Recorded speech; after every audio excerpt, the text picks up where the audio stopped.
کیا۔ جنگ حدیبیہ کے بعد حضور علیہ السلام نے یہ قصد کیا کہ اب کیا خیبر مجھے فتح کرنا ہے، تو وہاں پر بہت سارے صحابہ کرام رضی اللہ تعالیٰ عنہ گئے، لیکن کیا کامیابی نہیں ہو رہی تھی، جس طرح کامیابی ہونی چاہیے تھی اس طرح کامیابی نہیں ہو رہی تھی۔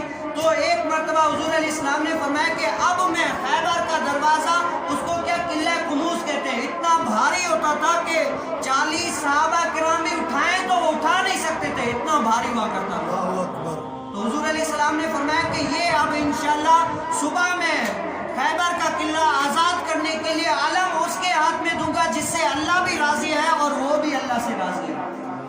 اور وہ دن کون سا تھا؟ جمعے کا دن تھا۔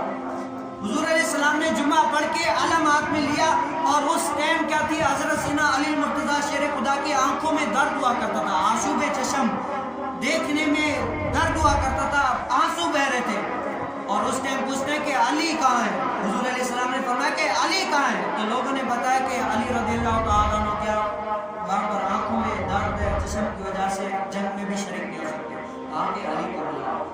جب حضرت سیدنا علی مرتضیٰ شیر خدا آئے تو علم تھما دیا کہ اے علی، وہ تم ہی ہو جس سے اللہ بھی راضی ہے اور تم بھی اللہ سے راضی ہو، آج خیبر تم سے اب آزاد ہو گئی۔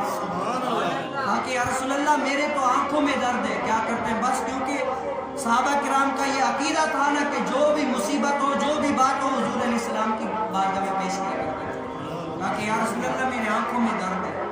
تو جیسے ہی وہ بتاتے ہیں حضور علیہ السلام اپنا لعاب دین نکال کر آنکھوں میں لگاتے ہیں، علی کرم اللہ تعالی کریم فرماتے ہیں کہ میری آنکھیں اس دن سے اتنی روشن ہو گئی کہ کبھی بھی مجھے آنکھوں میں درد نہیں ہوا۔ اور جب میں قلعہ خیبر کے پاس گیا تو جب مجھے ان کفاروں نے دیکھا کہ یہ کوئی عام بندہ نہیں، وہاں پر ایک ایسا بھی تھا جو تورین کا حافظ تھا، کہا کہ تم کون ہو؟ تو میں نے جاؤ جلال سے کہا کہ میں علی مرتضیٰ شیر خدا ہوں۔ وہ کہتے ہیں کہ میں نے تمہارے بارے میں پڑھا ہے تورات میں کہ یہ قلعہ خیبر آزاد کیے بغیر جا ہی نہیں سکتا۔ تو ان کو بتا رہے ہیں کہ یہ ایسا جوان آیا جو قلعہ خیبر آزاد کیے بغیر جا نہیں سکتا۔ تو وہاں پر کفر مرکوب نام کا کفر تھا، کہا کہ ہمارے پاس فوج در فوج ہے، ہم ان کو آزاد کرنے کا ان کو ہرا دیں گے، فوجیں در فوج ہے۔ اور حضرت سیدنا علی مرتضیٰ شیر خدا ہے، اللہ کے شیر ہے۔